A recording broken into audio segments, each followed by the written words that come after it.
বিশ্বনবীকে একটা নজর দেখার জন্য মদিনার লোকেরা পাগল হয়ে তার চারদিকে ক্রাউড করছিল, ভিড় করছিল বিশ্বনবীর কাছে ঘেঁষার জন্য মোবারক চেহারাটা একটা নজর দেখার জন্য। আব্দুল্লাহ ইবনে সালাম বলেন, আমিও মানুষ ঠেলে, ধুলাবালি উঠতেছে শুধু দেখতে পাই না, মানুষ ঠেলে একবার তার দিকে তাকালাম। যখন আমি তার দিকে নজর করলাম, ফালাম্মা নাযারতু ফাআরাফতু আন্না ওয়াজহাহু লাইসা বিওয়াজহিন কাযাব, আমি তার চেহারা দেখে বুঝতে পারলাম এই চেহারা কোনো মিথ্যাবাদীর চেহারা হতে পারে না।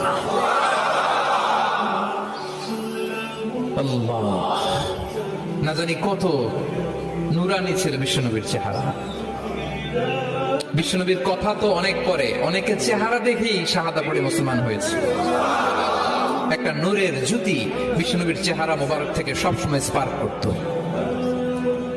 আল্লাহু আকবার। বিশ্বনবী মানুষের ভিড় দেখে